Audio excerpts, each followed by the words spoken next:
My name is Harinder Singh, and today is October 26th, 2014. I was 17 at the time. I was a student in high school. We were on vacation, in India, June timeframe. The schools are closed. I was at home, when I heard the news. So, it's been so many years now, 30 years, but I remember it vividly. One of my dad's friends was visiting from the US, and he was at our place for dinner. And my mom actually sent me out to the store to get some food, buy some things. She wanted to prepare dinner, and I walked into the store, and the store actually had a small TV, which was turned on. And I'm standing there buying some things, and that's when the news broke on TV that the Indian Army had invaded Harinder Singh. And I was just like, how can that be possible, right? We were hearing all kinds of news coming out from Amritsar, that the army is deployed, but we never in my wildest dream did I think that they would actually enter, because such a sacrilegious thing to do.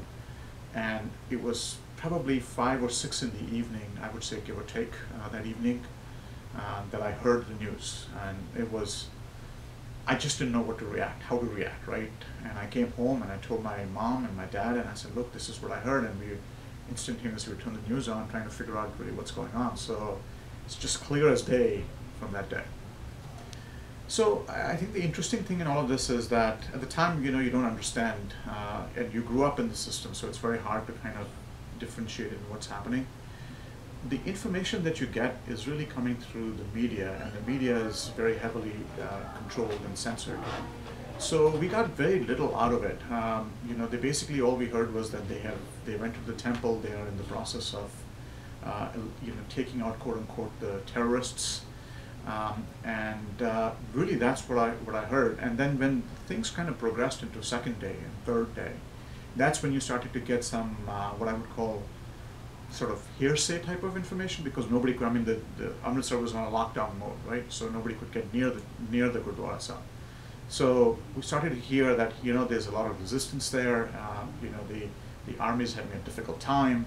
And then the news started to pour in that, there's a tremendous amount of damage inside the Harinder Sahib.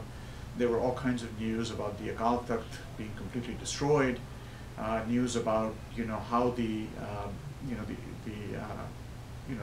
army personnel had actually walked in with their shoes on, and there was bodies floating in the Sarovar around the Harinder Sahib, and so on and so forth. And it was just starting to get, as a 16, 17-year-old kid, it was just very nerve-wracking to hear what was happening. And on one side you were concerned, on the other side you are sort of thinking about, okay, what's really happening here? What does this mean in a broader context? So it was a tough time to kind of hear all the stuff coming out. And again, most of the news media was kind of portraying it one way. The information you're getting from your contacts and your relatives that are in that area is in something else, and the two was not always jiving, right? So it was tough to kind of reconcile, to say, really, what is the true picture, and we never really got it. I think it was tough because you didn't know who to believe, and what was the truth, what was not. I suspect at the time I kept thinking the truth is somewhere in the middle, and there was just a lot of hunger for knowledge, and we were not getting any. And I remember actually trying to log into Voice of America. At the time, you could get it on the shortwave radio at the time, and trying to get hold of Voice of America to see if something was going on, or from the BBC, and see if some information was there. But just only a little bit of information was flowing in, and it was just difficult time. And yes, so that's another one which is kind of etched in my memory. I remember going to school, and I had my physics test that day, quarterlies, and it feels like yesterday. And you're in the class, you don't hear anything, you don't get any information. You're sitting in class and taking tests all day long. As I got out of the school and I got into the school bus, I heard the news about Mrs. Gandhi being shot. At the time, there was not a lot of information. It was just, we heard that her bodyguards had actually shot her. There was not a lot of information whether she's alive or dead, and they were saying she was in the hospital, and so on and so forth. But driving, in the bus coming back home, somehow I had this very eerie feeling that something is not right. Really didn't hear anything much more than that, but it was just a gut feel, right? That something's not right. You know, if you felt a little uneasy in terms of how this is going to happen, you know, what really transpired here, what are the implications of this.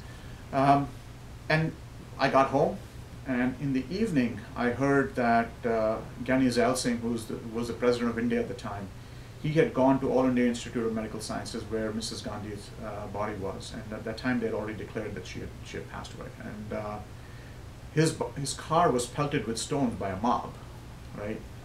And the first thought I asked my father, I was saying, why are they pelting his car?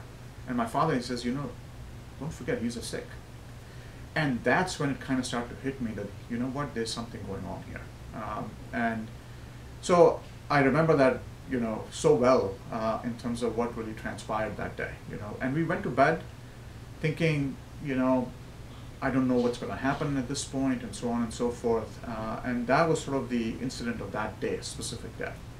So the next day is really when, you know, things really started to unfold. And even at the time, you know, it was kind of, I mean, in your wildest dreams, you don't think about these things in terms of a very targeted sort of attack on the Sikhs. A friend of mine from my school, he lived in Lajpat Nagar, Delhi, and he called me and he said, hey, you know what, some people came to the Gurdwara Sahib, which is very close to his house, and they had actually, you know, it was ablaze, right? And that's when it started to hit him, like, okay, this is starting to get bigger. And then news started to pour in from various places that, you know, there's various Gurdwaras that were under attack, and you know, what I would call street urchins were showing up in droves and entering inside, desecrating the Guru Granth Sahib Ji, and, you know, setting the Gurdwara ablaze. And there were many incidents from all over Delhi. And I remember it was about 10:30 or so in the morning, and I heard this loud commotion outside our house, and I hadn't stepped out of the house at all. You know, we were on the phone getting calls and so on and so forth. And I step out of the house and I see this very large mob of people running right in front of my house. And I'm standing outside there thinking, like, what really is going on? And, you know, when I think back at it, I'm like, that was really foolish of me to just stand out there, right? You know, knowing what was happening. But, you know, you don't kind of put two and two together that quickly. And what had happened is that they had actually come to, you know, our house was one house away from the Gurdwara Sahib. Oh, of course. How could it not, right? You know, as I said before, right? Every time we try to move, any major decisions that are made, when I went back, you know, when Rajiv Gandhi was assassinated in southern part of India, right? And anything else that actually happens, you know, any incidents, my parents still live in Delhi, you know, when incidents happen, your first thought is always, are they going to be safe, right? That should never be even a question of, you know, that you should be thinking about what you do, right?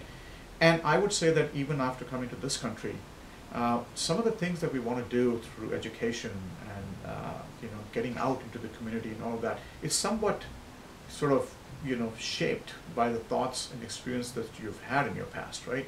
So yeah, absolutely. I mean, it absolutely has a lasting impact.